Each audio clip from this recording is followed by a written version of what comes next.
Welcome, everyone, to another deep dive. Today, we're considering a really fundamental question, one that shapes our entire walk of faith. We're going to take a careful look at what it truly means to love God, especially as this is revealed through the teachings of Jesus. Yes, that's precisely our goal. The sources we've looked at for this deep dive, they bring together some significant scriptural passages and, well, insightful theological reflections. They really guide us towards a clearer understanding of what Jesus called the great and first commandment. Right. So our mission for the next little while is to unpack the very nature of this kind of love, how knowing God is, essential for it, and the central place Christ holds in all of this. What does it truly mean for us to love the Lord our God with all our heart, soul, mind, and strength? Let's get into it. Okay, so section 1. The first and most significant commandment. We should probably begin right where Jesus himself placed this command. He didn't just mention it offhand. He identified it as the preeminent directive for humanity. It stands above all others. It absolutely does. The core passage we're really drawing from is found in Mark chapter 12, verses 29 and 30. There, Jesus states, "Hear, O Israel, the Lord our God, the Lord is one, and you shall love the Lord your God with all your heart and with all your soul and with all your mind and with all your strength." And what's striking there is that he's quoting Deuteronomy, right? Deuteronomy 6. Exactly. He's pulling directly from Deuteronomy 6.5. Yeah. It shows the deep historical roots of this command within God's own revelation to his people, going back centuries. Yeah. It wasn't some new idea he came up with, but a foundational truth that Jesus really elevated to its proper place. And it's not just any command. You mentioned that he called it the most important and the great and first commandment. That positioning is so telling, isn't it? It's the primary call on us, the overarching demand for humanity in our relationship with God. It kind of sets the standard for everything else. And that emphasis on all within the command, all your heart, all your soul, all your mind, and all your strength, that's really crucial. It signifies a call for a devotion that leaves, well, no part of our being untouched. Nothing left out. Right. It's not about giving God some of our attention or maybe a portion of our energy. It's about a comprehensive surrender of our entire self. It's a devotion that should permeate every aspect of who we are. So it really means engaging every single faculty, every capacity we possess in this act of love. Our deepest feelings, our highest thoughts, our, physical energy. Every part of us is called to this one purpose. It seems to leave no room for holding back or dividing our loyalties. Now, moving from let's say, the scope of this command, Mm-hmm. we need to really dig into the true character of this divine love. What is it? And our sources make a compelling argument here. Yeah. Loving God isn't just a simple decision like choosing cereal in the morning. Uh-huh. Instead, it requires a genuine inner alteration. You can't just intellectualize it or, mentally agree to it. There has to be a change deep inside. And what's revealed about the outcome of this inner alteration is quite beautiful, actually. This change makes God compellingly attractive to us. It suggests that his glory, his beauty, actively compels your admiration and delight. Yeah, it's less about a forced obligation, more about an irresistible draw, a kind of genuine magnetism. Yeah. So it's not just thinking, okay, God is good, but a deep, emotional, almost aesthetic appreciation. Exactly. This seeing and savoring God as compellingly beautiful isn't just a nice side idea. Our Really? sources put it right at the very center of truly loving God. It's the main lens through which we ought to view him. It points to a real internal shift in how we perceive and relate to God. It's about reorienting our deepest affections, our desires. Think of it like seeing a truly stunning sunset. Your response isn't just, oh, that meets the criteria for a sunset. Right. It's a spontaneous felt admiration and joy. That's the kind of internal response being described here, aimed at God himself. And here's where our sources really challenge a common assumption, maybe even a deeply ingrained habit in our faith practices. We often think of loving God mainly as a matter of doing things following rules, going to church, serving others. The outward stuff. Yeah. But the deep dive into these texts reveals a critical distinction. That at its core, love for God isn't primarily about external behavior, but about internal affection. It's not just deeds, but a deep delight. This really changes how we might approach our religious life. It does. This distinction clarifies that God's glory becomes our supreme pleasure. It's about finding our greatest satisfaction, our highest joy in him. And when that happens, it naturally leads us to prefer, above everything else, to know him more, to see him more clearly, to be in his presence, and, well, to become more like him. So the outward actions, the deeds? They become a natural, almost joyful overflow of this inward delight, rather than being the delight itself or the main definition of that love. This focus on the heart's necessity is something Jesus himself talked about a lot, often critiquing those around him. He spoke to people who, honored him with their lips, but their heart is far from me. Right, Mark 7. He even said, "In vain do they worship me." That really highlights a critical truth. External religious observance without that matching inward affection, it just falls flat. It's empty. It truly is. That passage shows us that outward actions, even those that look really religious or pious, aren't the main meaning of love or worship. Instead, what happens in the heart is absolutely essential. It's the inner disposition. Yeah, the true state of our affections.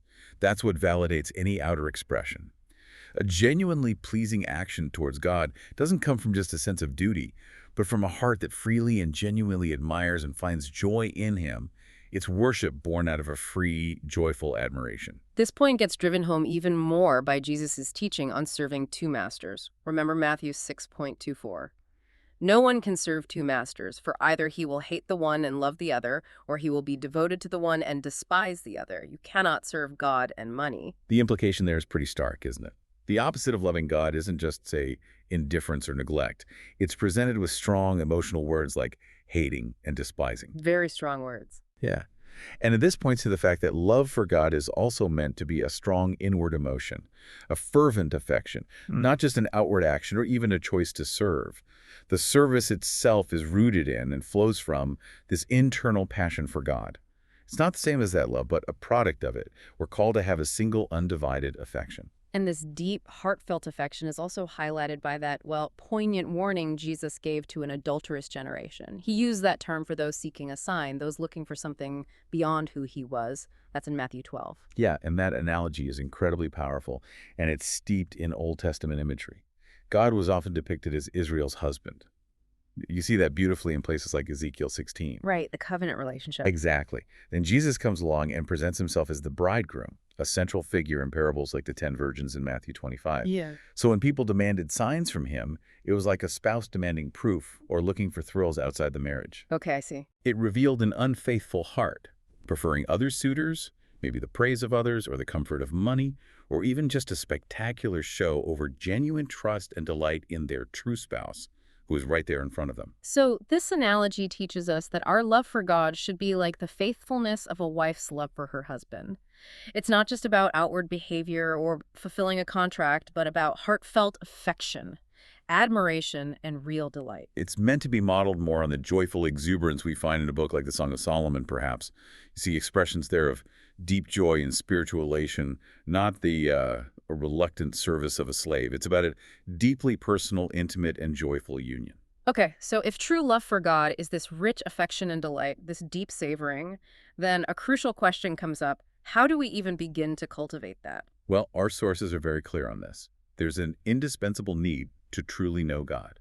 You can't bypass this step. That's the foundational principle, then. To love God, we must know him. It implies God wouldn't be honored by a love that's, groundless or ignorant. Exactly. Our sources even suggest that such a thing, a love for God not rooted in knowledge of him, doesn't really exist.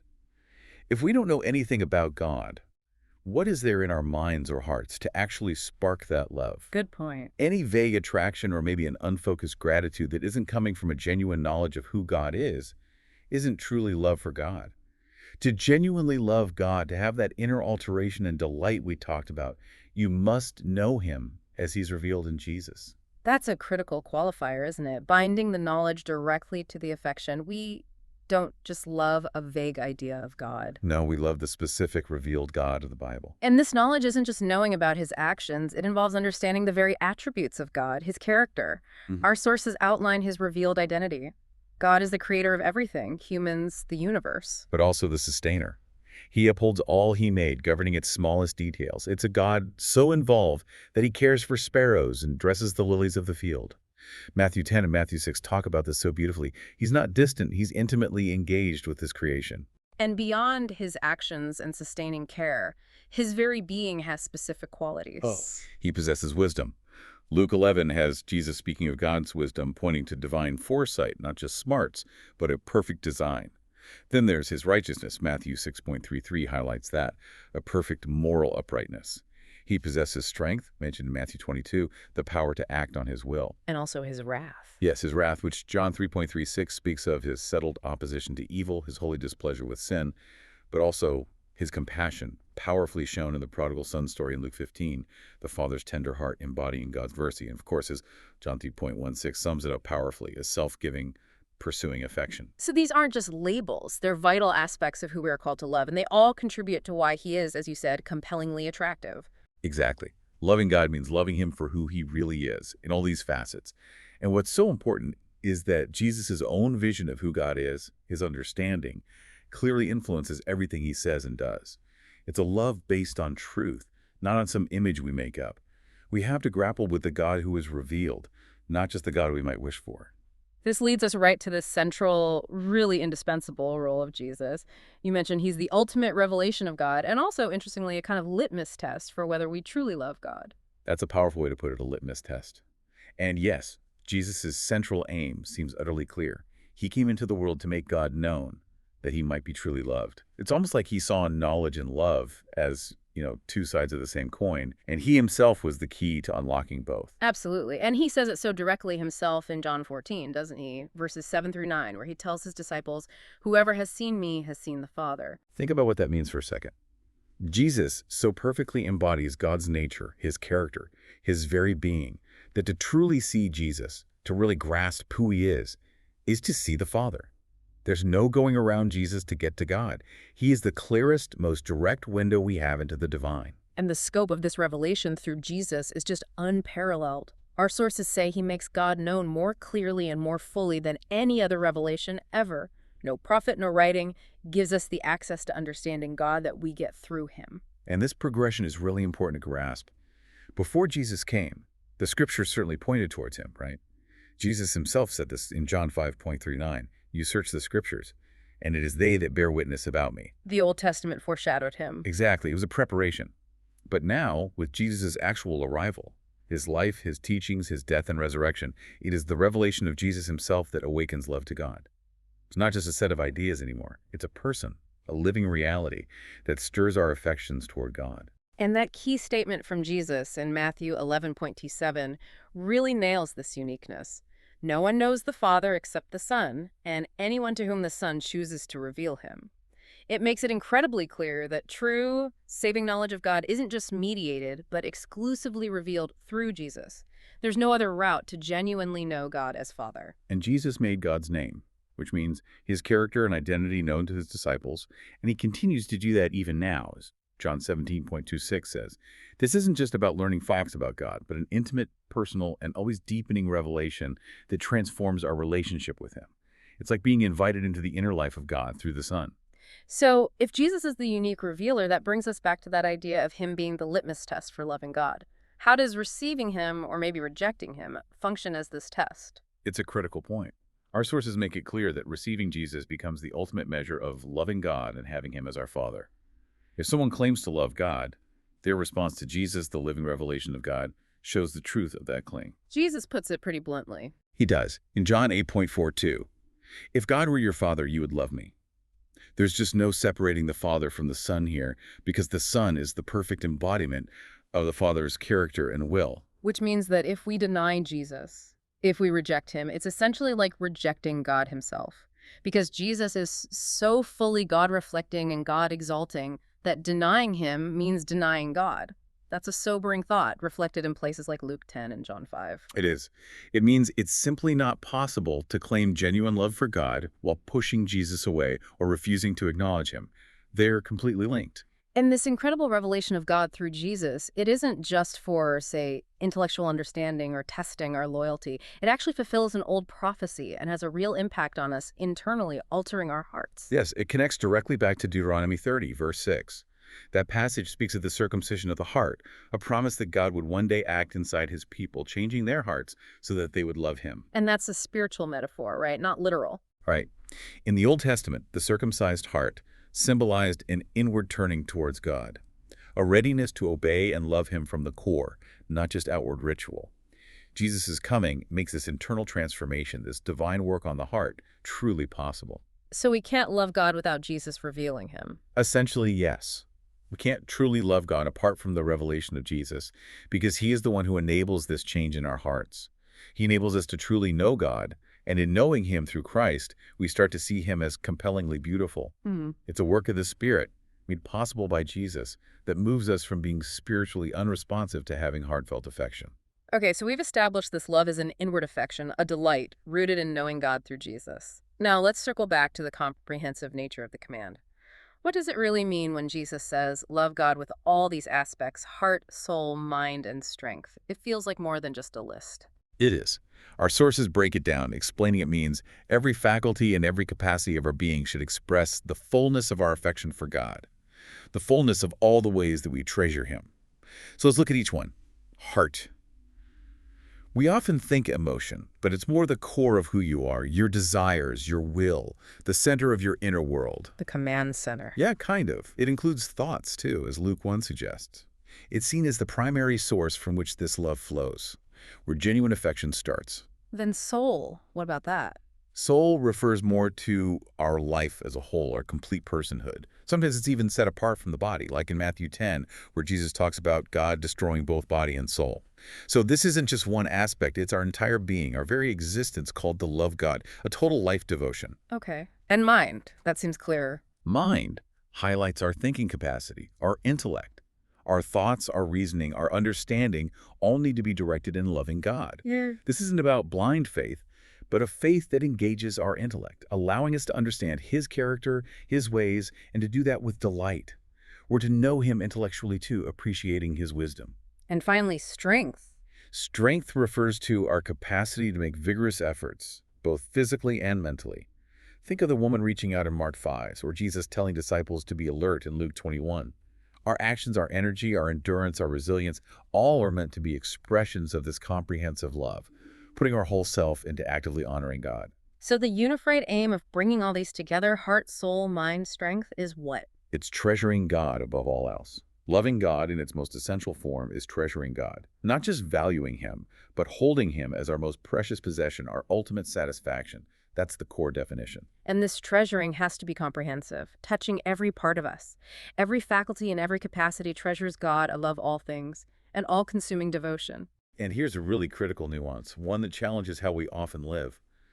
Our treasuring of any other thing is also a treasuring of God.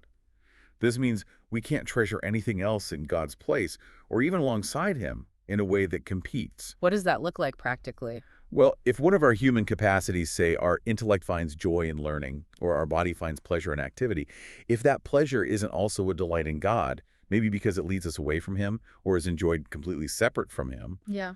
then God hasn't truly been loved with that capacity in that moment. It suggests this incredible spiritual integration where all good things are meant to be enjoyed through him and for him. That idea resonates strongly with some parts of the Psalms, where God is called the very gladness of all joys. Psalm 43.4, for instance, talks about God as my exceeding joy, or maybe the gladness of my rejoicing. Yes, exactly. This points to God himself as the ultimate source and the true fulfillment of all our joy. In all our rejoicing over all the good things God has made, all the wonderful moments in life, God himself is meant to be the heart of my joy, the gladness of my joy. He's the substance within the joy. That's a good way to put it. Every legitimate delight should ultimately lead us back to him, to find him as the truest and deepest satisfaction within that delight itself. And our sources warn that any joy that doesn't have God as its central gladness, if it's just enjoyed for itself apart from him, is ultimately a hollow joy. It lacks real substance and will, in the end, just burst like a bubble. It won't last. This lines up perfectly with Augustine's famous prayer. He loves thee too little who loves anything together with thee, which he loves not for thy sake. It's a really sharp insight into the all-encompassing singular nature of this required affection. And the Psalms push this exclusivity even further, don't they? Psalm 73.25, whom have I in heaven but you, and there is nothing on earth that I desire besides you. Or Psalm 16.2, I have no good apart from you. These are just, nice religious poems. They reveal a heart that finds its complete contentment and fulfillment in God alone. Okay, so this profound, all-encompassing love for God, how does it connect with what Jesus called the second great commandment, loving our neighbor? Our sources seem clear there's a distinction and a definite hierarchy between the two. That's right. Jesus himself made that differentiation clear. When asked about the greatest commandment in Matthew 22, he separated the first and the second. They're connected, absolutely, but they are not the same, and the order matters a lot. So loving God is primary. Yes, loving God is presented as primary and depends on no greater obedience. It's the source, the foundation. Loving our neighbor is secondary and depends on loving God. One naturally flows from the other, rather than them being equal in essence or priority. So we can confidently say loving God cannot just be redefined as loving our neighbor. They are distinct acts, distinct affections, even if they are closely related. Definitely distinct. However, the relationship between them is vital. Our sources explain that true love for God will always bring about love for people. It's an inevitable consequence.